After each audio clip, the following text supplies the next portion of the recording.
No primeiro vídeo que eu fiz aqui no canal sobre Shadow Dark, eu recebi um comentário pedindo sugestões de sistemas para quem quer começar a jogar RPG ou para quem quer começar uma mesa. Então eu selecionei 5 sistemas para recomendar e eu tentei cobrir o maior espectro de gostos possível nessas recomendações, ok? E eu vou tentar escalar o sistema do mais fácil até o mais difícil de aprender, pelo menos na minha opinião, viu? Você pode achar que um que tá antes é mais difícil do que o outro que tá depois, mas você tem todo o direito de estar errado, de ter a sua opinião. E deixa nos comentários qual seria o seu sistema recomendado para alguém começar. A minha primeira sugestão é um sistema que é um pouco controverso para quem acompanha a cena de RPG lá da gringa, mas para os fãs de terror, o número A dessa lista é Candela Obscura. Calma, eu vou explicar um pouquinho da parte da controvérsia depois. Mas basicamente, Candela Obscura é um jogo que roda no sistema chamado Illuminated Worlds, lançado e desenvolvido pela Darrington Press, que é o braço editorial do Critical Role. E o jogo chegou aqui no Brasil pela Jambô. Entrando um pouquinho para falar sobre a parte controversa do jogo, muitas pessoas comentaram que o sistema é derivativo, principalmente quando você compara ele com sistemas como Vaesen e Blaze in the Dark. Que inclusive, se você quiser ver um vídeo comparando os dois, eu não tenho Vaesen, mas eu tenho Blades, então a gente pode entrar nesse assunto mais tarde. Mas o grande motivo de eu estar recomendando Candela ao invés de Blaze in the Dark, por exemplo, é que ele é muito simples de só pegar e jogar. Eu sinto que eu não consigo fazer isso com Blades. Blades tem aquela fundação do Powered by the Apocalypse, que são sistemas baseados nas regras do Apocalypse World, né? Mas Blades em específico se tornou tão o seu próprio jogo e tão diferente de outros jogos chamados Powered by the Apocalypse, que ele tem inclusive o próprio selo, que é o Forged in the Dark. Então você pode fazer o seu próprio jogo baseado em Blaze in the Dark, e ao invés de Powered by the Apocalypse, como normalmente seria, você faz um sistema Forged in the Dark. Então Blades é um sistema que tem uma base simples, que constrói tanta coisa em cima que é muito difícil para mim de apresentar ele para uma pessoa que só quer pegar e jogar ali rápido e quer ter uma noção do que é um RPG de mesa. Inclusive, eu já fiz esse teste com um grupo de primas minhas, primas mais novas. Elas gostavam muito do RPG do Cellbit e elas me pediram para mestrar uma sessão de RPG para elas, e eu levei Candela Obscura. Foi muito fácil de explicar como o jogo funciona para elas. Elas pegaram muito de boa, na minha opinião.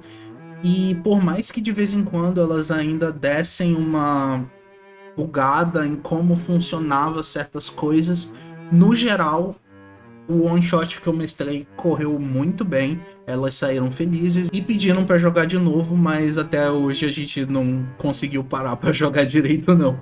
Ok, eu tô falando bastante sobre essa tal simplicidade, mas como Candela funciona então? O jogo só usa D6 num sistema de dice pool, ou seja, você vai olhar na sua ficha quantos dados você precisa rolar em alguma teste que você esteja fazendo. Você vai pegar a quantidade de dados, por exemplo 2, e você vai rolar para ver o resultado. Se você tirar entre 1 e 3 nesse teste, você falhou. Se você tirar 4 e 5, você tem um sucesso parcial. E se você tirar 6, você tem um sucesso completo. E se você tirar 6 em mais de um dado, você tem um sucesso crítico. Então, digamos que você vai fazer um teste que você use 2 dados, você pode gastar um drive e você agora tem 3 dados no seu teste para rolar. Porém, você nunca pode ter mais de 6 dados na sua dice pool, e você também pode gastar drives para ajudar o coleguinha e adicionar dados no teste dele. Ah, também tem uma coisa chamada resistências. Ela serve para você rerolar o seu teste caso você não tenha ficado feliz com o resultado. Porém, se você tiver gastado um drive na rolagem do teste, você perde aquele drive. Você não vai adicionar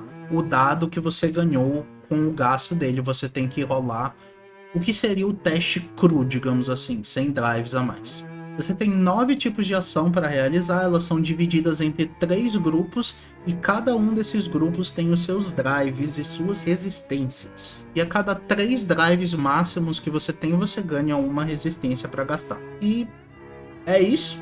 pode até parecer que eu expliquei muita coisa, mas isso foi basicamente 70% do jogo. De verdade.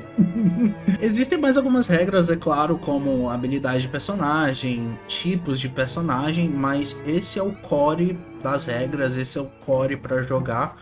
E fora, assim, a vida, o sistema de vida, você, de verdade, eu acho que dá pra jogar só com isso que eu acabei de explicar pra você. E parte dessa controvérsia que rolou sobre o sistema é justamente que ele é um pouco simplista, mas como sistema introdutório eu não vejo porque isso é um problema.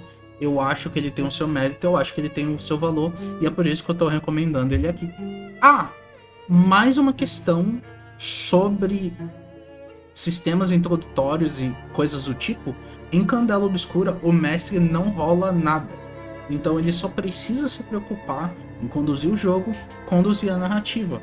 É um ótimo sistema para as pessoas perderem o medo de mestrar, e para mim é só mais um ponto positivo sobre ele. Só para falar sobre o elefante na sala, por que não recomendar a Ordem Paranormal ao invés de Candela Obscura? E o motivo é porque eu meio que não gosto de Ordem.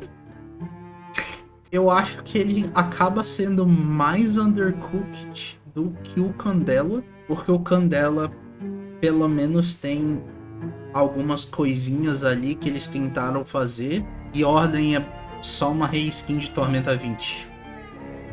E eu sinto que ele não alcança o que ele deveria alcançar como um sistema de terror também. O que é um problema. Se você precisa de um suplemento, se você precisa de uma expansão de regras extras para o terror funcionar no seu sistema de terror, eu acho que já diz tudo. Outra coisa, eu não sugeri Call of Cthulhu porque eu acho ele meio complexo para iniciante. Quando eu mestrava, eu constantemente tinha que ficar reexplicando várias vezes algumas coisas, então principalmente o sistema de rolagem da porcentagem. O pessoal direto esquecia se tinha que rolar abaixo ou acima. Enfim, achei melhor não incluir, mas fica uma menção honrosa aí, eu amo Call of Cthulhu. Sistema na posição 2 é o Savage Worlds. Um dos meus sistemas favoritos, e foi o meu sistema favorito por muito tempo. Savage Worlds é basicamente um sistema agnóstico, o que significa que ele não acredita em Deus. O que significa que as regras dele foram feitas para se adequar a qualquer cenário, qualquer tipo de jogo. Você quer que eu jogue fantasia? Perfeito. Você quer jogar medieval? Perfeito. Você quer jogar sci-fi? Perfeito. Terror também. Minhas campanhas favoritas foram em Savage Worlds. Inclusive, a penúltima campanha que eu terminei foi uma de terror cósmico no Savage Worlds. E ela foi incrível. Eu adorei a minha história, sinceramente. Eu cozinhei lindamente, um belo de um banquete. Meus players amaram, ficaram muito felizes e eu... Obrigado, Savage Worlds. E o jeito que o jogo funciona é bem simples, na real. Você atribui pontos aos seus atributos e às suas habilidades, e eles vão subindo de dado. Então você começa com tudo no D4, você gasta um ponto, ele sobe pro D6, você gasta outro ponto, ele sobe pro D8, e assim sucessivamente. Os testes comuns do jogo todos têm a mesma dificuldade, que é 4, a não ser que o mestre decida dar uma pampada, porque ele sinta que narrativamente ou mecanicamente aquele teste precisa ser mais difícil. Tirando acima disso, você passou, o sistema basicamente gira em torno de você aumentar o seu espaço amostral de resultados possíveis para garantir aquele 4 ou mais. Mas você pode acumular sucessos. Então, se você precisa de 4 e tirou 8, por exemplo, você tem 2 sucessos e o mestre te recompensa de acordo. E ele também é um sistema de dados explosivos, então se você usa um D4, por exemplo, e você tira 4 no dado, você joga o D4 de novo e soma o resultado da segunda rolagem ao total. Você também tem uma coisa chamada Bené, o que é relativamente similar ao que eu falei das resistências no Candela. Você gasta um bené para rerolar o seu teste e você, na verdade, ganha os benés no começo de toda a sessão. Você começa com 3 benés. A propósito, sobre testes, sobre as rolagens, em Savage Worlds os players são chamados de Wild Cards, o que significa que eles são os protagonistas da história. Por causa disso, toda rolagem que um player faz envolve também um dado selvagem, e é sempre um D6. Nas regras padrão, o D6 pode explodir, mas eu pessoalmente gosto que ele não exploda. Eu acho que isso dá um peso narrativo maior para as coisas e eu acho que deixa as coisas mais interessantes. E como eu gosto de usar o Savage Worlds para umas mesas um pouco mais narrativas, isso funciona para mim, mas é coisa minha. Se você tirar olho de cobra, que é um no seu dado normal e um no seu dado selvagem, você tem uma falha crítica, e o sucesso crítico é quando o dado explode. Savage Worlds é um sistema bem mais complexo, bem mais complexo que o Candela. Se você for olhar todas as regras, todas as minúcias e tal, ele fica bem mais crunchy. Mas eu coloco ele em segundo aqui porque é muito fácil pegar esse esqueleto que eu comentei, colocar em outro lugar, ligar uns tendões e ele já começa a andar sozinho sem que você precisa mexer muita coisa. Próximo da lista e chegando no que o pessoal mais pensa quando fala em RPG, nós temos Nimble 5ª edição. Nimble já tem um formatinho bem mais parecido com D&D, então se você quer jogar D&D, mas tem um medo do crunch, Nimble é um ótimo lugar para começar. E para quem não sabe, crunch é basicamente onde os jogos ficam mais complexos, onde tem ali a densidade das regras. Em Nimble você tem 4 atributos: força, destreza, inteligência e sabedoria. Todo personagem ou herói, como o jogo chama, tem 2 atributos principais e 2 atributos secundários. Então, se uma habilidade referenciar o seu atributo principal ou seu atributo chave, é ele que você vai usar com ela, certo? E os testes de Nimble geralmente envolvem você pegar um D20, rodar ele, pega aquele número e soma os modificadores apropriados, que geralmente são ou seu atributo ou o seu número da perícia. Existem também os testes de resistência ou saves, que acontecem toda vez que o mundo causar um efeito no seu personagem. Nesse caso, você vai rolar um D20 mais o modificador do atributo relacionado àquele save. Todo herói tem um save com vantagem, um com desvantagem e 2 saves neutros. Vantagem significa que você joga um dado a mais e aí você pega o resultado maior, e o mesmo para desvantagem, só que é ao contrário. Sobre combate, você nem precisa rolar para acertar, teoricamente. Você sempre rola direto o seu dano, e caso você tire 1 no dano, aí sim você erra o ataque. Entretanto, se você tirar o máximo, o seu dado de dano explode, e aí você roda ele de novo e soma. E não tem limite para isso. Isso faz o combate fluir muito, muito rápido. Você não tem que rolar para acertar e dano explosivo. Meio idiota. Importante notar também que vai ter alguns casos que você vai ter mais de um dado listado como dano. Por exemplo, um D6 mais um D8. Nesses casos, o primeiro dado listado é o dado prioritário. É ele que vai decidir se você explode ou não, e se você erra o ataque também. Só que, se você explodir o dado prioritário, você só rerola ele para adicionar o dano.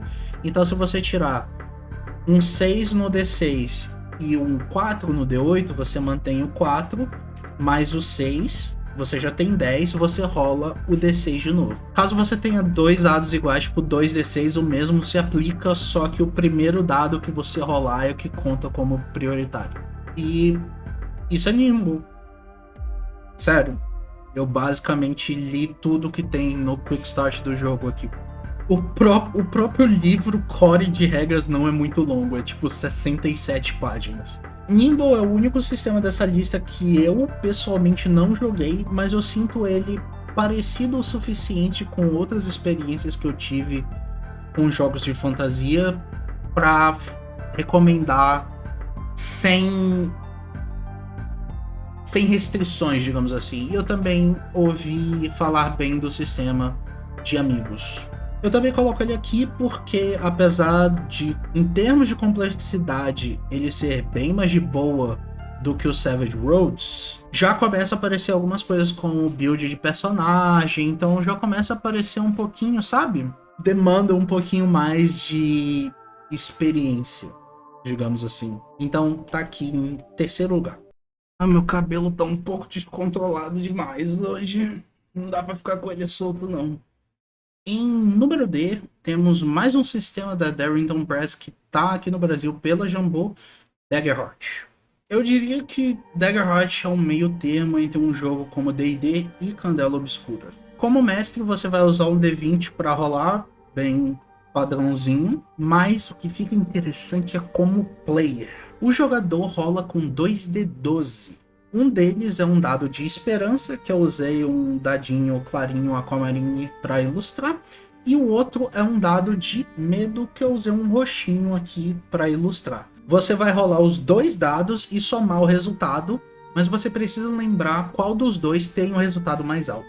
Se o seu dado de medo for o mais alto, o mestre ganha uma moeda chamada medo ou fear. E ele pode gastar essa moeda para desenvolver os encontros com inimigos ou deixar o jogo mais interessante no geral. Se seu dado de esperança for mais alto, nice, você também ganha uma moeda chamada esperança ou hope, e você pode gastar essa moeda para usar suas habilidades ou suas experiências. Experiências meio que substituem as perícias que existem em outros jogos. Então, ao invés de você ter uma lista predeterminada como arcanismo, atletismo e coisas do tipo, você escolhe 2 experiências quando você está criando o seu globo para brincar com seus amigos. Então, usando um exemplo para ilustrar, imagine que você tem um rogue chamado Jorge e ele tem a experiência chamada Mãos Hábeis.